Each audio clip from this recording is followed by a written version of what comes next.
Students, today in this video, we are going to read the poem The Arrow and the Song. This poem was written by Henry Wadsworth Longfellow. Henry Wadsworth Longfellow was born in Portland in 1807.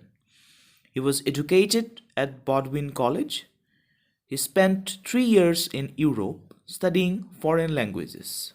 In 1835, he was appointed as the professor of modern languages at Harvard University. Evangeline 1847 and The Song of Hiawatha 1855 are his remarkable works. He translated Dante as well as many poets. He died in 1882. The Arrow and the Song এই কবিতাটো লিখিছে Henry ৱেডছৱৰ্থ লংফেলো। তেওঁ Harvard ইউনিভাৰ্চিটিৰ আধুনিক ভাষাৰ বিভাগৰ এগৰাকী অধ্যাপক আছিল। তেখেতৰ দুখন উল্লেখযোগ্য পুথি হৈছে ইভাঞ্জেলিন 1847 আৰু দ্য ছং অফ হিৱাথা। তাৰ উপৰিও তেখেতে বিখ্যাত কবি ডান্টেৰ কবিতাসমূহ অনুবাদ কৰিছিলে। So now I'm going to read the poem. So I would like everyone to go through the poem very carefully. I shot an arrow into the air. It fell to earth. I knew not where, for so swiftly it flew. The sight could not follow it in its flight. In the first stanza, the poet tells how he shot an arrow that flew in the air swiftly. However, he is not sure about where it fell on the ground. This is because the arrow went so fast that he could not follow its flight. Here, the arrow represents unkind, bad, harsh words or something that can cause destruction. Like that everything we do or we feel will leave their mark, and that is unseen by us. I hope you have understood.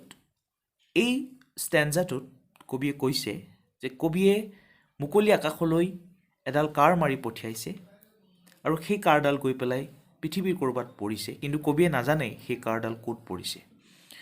আৰু এই কাৰণেই নাজানে খুব জোৰেৰে চুইফলি মানে খুব বেগাই ই আকাশলৈ মাৰি পঠিয়াইছিল আৰু খুব জোৰেৰে চকুৰ পৰা আঁতৰ হৈ গৈছিল। So' it could not follow' it in its flight. আৰু সেইকাৰণে কবিয়ে তাৰ যিটো গতিবেগ গতিবেগটো কবি অনুমান কৰিব নোৱাৰিলে আৰু ক'ত পৰিলে সেইটো আমি ক'ব নোৱাৰোঁ। চ' ইয়াতে হিয়াৰ দ্য এৰ' ৰিপ্ৰেজেণ্টছ আনকাইণ্ড বেড হাৰ্ছ ৱৰ্ডছ। তাৰমানে ইয়াত এৰ' কাৰডালৰ জৰিয়তে কবিয়ে যিবিলাক দয়াহীন খুব বেয়া কাম, বেয়া শব্দ, কঠোৰ শব্দৰ কথা বুজাইছে, যিবোৰে ধ্বংসৰ ফালে গতি কৰিব পাৰে, সেইবোৰে কেতিয়াও সৃষ্টিশীল নহয় আৰু সেইবোৰৰ চিনবিলাক আমি কেতিয়াও দেখা নাপাওঁ। অৰ্থাৎ আমি যি কওঁ বা আমি যি কৰোঁ, এভৰিথিং ডেট উই ডু বা আমি যি অনুভৱ কৰোঁ, that will leave their mark unseen by us. আৰু তাৰে এক প্ৰতিক্ৰিয়া, তাৰে চিনবোৰ ৰৈ যায়। আমি যদি ভাল কাম কৰোঁ তেতিয়াহ'লে আমাৰ ফলাফলটো সদায় আমাৰ ভাল হয়। আমি যদি ভাল কথা কওঁ আৰু তাৰ যি ফলাফল সেয়া সমাজখনে দেখা পায়। চ' এই ষ্টেঞ্জাটোৰ জৰিয়তে কবিয়ে এইখিনি কথাই ক'বৰ চেষ্টা কৰিছে। চ' এতিয়া আমি নাও we are going to read the second stanza. I breathed a song into the air. It fell to earth. I knew not where. For who has sight so keen and strong that it can follow the flight of a song? So here, I breathed a song into the air. The poet is talking about the song that is sang in the open space. It fell to earth, I knew not where. Again, he is not aware where it has reached, as there is hardly anyone who is keen, who is eager to follow where the song reaches. Keen means very sharp. For who has sight so keen and strong that it can follow the flight of a song? So here, the song represents kindness and pleasing words, or something which is warm and friendly. Like in the previous stanza, arrow means what? Arrow means unkind, bad, harsh words, or something that can create or cause destruction.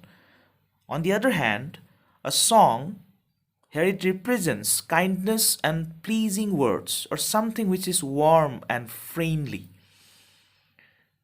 So ইয়াতে কি কৈছে, কবিয়ে যেতিয়া মুকলি আকাশত মুকলি বতাহত এটা উশাহ লৈ এটা গান গাইছে, এটা গানৰ সৃষ্টি কৰিছে, আৰু সেই গানটো গৈ পেলাই ক'ত বাজিছে, ক'লৈ গুচি গৈছে, সেইটো কবিয়ে কোনো ক'ব নোৱাৰে। কাৰণ সেই গানটোৰো খুব শক্তিশালী, গানটোৰ যি গতিবেগ সেইটো খুব sharp, so keen that it can follow the flight of a song. সেই গীতটোৰ যি তীব্ৰতা সেইটো অনুভৱ কৰাটো সেইটো সহজ নহয়। আৰু ইয়াত চঙৰ জৰিয়তে, গানৰ জৰিয়তে কবিয়ে এইটো কথাই বুজাইছে, দয়া, মমতা, মানুহৰ যি ভাল ব্যৱহাৰ, সেই কথাটো ইয়াত চঙৰ জৰিয়তে কবিয়ে প্ৰকাশ কৰিছে। অৰ্থাৎ আমি যদি ভাল কথা কওঁ, ভাল কাম কৰোঁ, তেতিয়াহ'লে আমি তাৰ সদায় এটা ভাল ফলাফল এটা আমি দেখিবলৈ পাওঁ। So the poet is trying to say that the song represents kindness and pleasing words, or something which is warm and friendly to all of us. So this is the meaning of the second stanza. So now let us move on to the last stanza of this poem. Long, long afterwards in an oak means a large tree, I found the arrow still unbroke, and the song from beginning to end I found again in the heart of a friend. So here in this stanza, the poet says that when he walked in search of that arrow and song, কবিয়ে যেতিয়া সেই কাৰ্ডাল আৰু গীতটোৰ সন্ধানত যেতিয়া খোজকাঢ়ি ওলাইছিল, he found both of them. Both were lying undisturbed. However, the arrow was lying on the ground, কাৰ্ডাল মাটিত পৰি আছিল, and the complete song was there in the heart of a dear friend. আৰু সেই গীতটো কাৰ অন্তৰত আছিলে? এগৰাকী প্ৰিয়তম বন্ধুৰ অন্তৰত সেই গীতটোৰ উপস্থিতিৰ উমান কবিয়ে পাইছিলে। চ' মই ভাবোঁ তোমালোকে কবিতাটো নিশ্চয় বুজি পাইছা, খুব এটা সহজ কবিতা। Moreover, the poem tells us about the fact that the words are unbroken. We lash out at someone or say unkind words, but we may not always see the consequences. So someday a time comes when we regret saying those words because they eventually come back to us. তাৰ মানে আমি যদি কাৰোবাক বেয়াকে কওঁ, বেয়া ব্যৱহাৰ কৰোঁ, গতিকে সেই শব্দটো, সেই কথাখিনি আমি কৈ দিয়াৰ পিছত আমি আকৌ তাক পুনৰাই একো কৰিব নোৱাৰোঁ। আমি সেইখিনি কথাৰ যি এফেক্ট, তাৰ যিটো ফলাফল, সেইটো আমাৰ গাটো পৰিব, তাৰ যিটো প্ৰতিক্ৰিয়া সেইটো আমি দেখিবলৈ পাম। চ' সেইকাৰণে আমি সদায় সাৱধান হ'ব লাগে। আমি কিবা এটা কৰাৰ ক্ষেত্ৰত, কিবা এটা কোৱাৰ ক্ষেত্ৰত আমি সাৱধান হ'ব লাগে, কাৰণ সেই কামটোৰ, আমি কৰা কামটোৰ বা আমি কোৱা কথাখিনিৰ প্ৰভাৱ কাৰ ওপৰত পৰিব, কেনেকৈ পৰিব, আৰু আনকি আমাৰ ওপৰতো ই ঘূৰি আহিব পাৰে। So when the poet sang a song, it also disappeared, and when the poet went in search of it, it was also lying undisturbed, but in the heart of a friend. So it is important to think before you act, to think before you speak. So it can touch people's hearts, and it can have a great impact on lives of others. So we must be careful while speaking something, while doing something. So thus the poem represents the impact of hatred in the form of an arrow and the permanence of joy in the form of a song. So now in this poem, the arrow represents what? Hatred, bad things, bad words. And the song means the permanent joy. Amar ji anondo, furti, bhal kotha. Tar প্ৰতিফলিত কৰিছে কবিয়ে কিহৰ জৰিয়তে? সং শব্দটোৰ জৰিয়তে। আৰু error জৰিয়তে যিবিলাক বেয়া মাত, বেয়া কথা, বেয়া কাৰ্য তাক ৰিপ্ৰেজেণ্টছ কৰিছে। So we have to remember this. So I would like all of you to read this poem carefully. So now there is a note below the poem. So you can see a word called metaphor. So here the use of metaphor in the expression like the flight of song, so which compares the song to the arrow. So song or logot arrow jitu comparison kora hoise. So it is a comparison. A comparison to kenekwa? It is a comparison between two things without using the words like or as. সাধাৰণতে আমি দুটা বস্তুৰ মাজত যেতিয়া তুলনা কৰোঁ, আমি like বা এজ ব্যৱহাৰ কৰোঁ তুলনা কৰিবৰ ক্ষেত্ৰত, কিন্তু ইয়াতে সেইটো হোৱা নাই। So the flight of song which compares the song to the arrow. So like আৰু as এই দুটা শব্দ নোহোৱাকৈ যি তুলনা কৰা হৈছে সেই কথাটোক ইয়াতে মেটাফৰ বুলি কৈছে। তোমালোকে যদি পিছত আৰু ভালকৈ ইয়াৰ বিষয়ে পঢ়িবলৈ পাবা।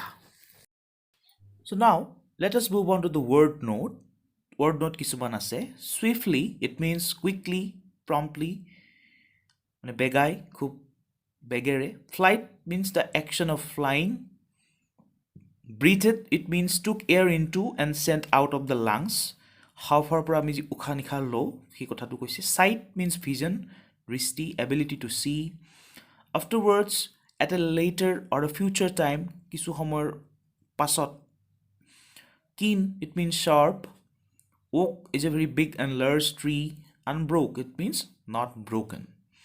So do not forget to learn the word note and also try to solve the question answers of this lesson. সকলোৱে ভালকৈ পয়েমটো আকৌ এবাৰ পঢ়িবা। আমি আকৌ শ্ৰেণীকোঠাত পয়েমটো আলোচনা কৰিম। Thank you.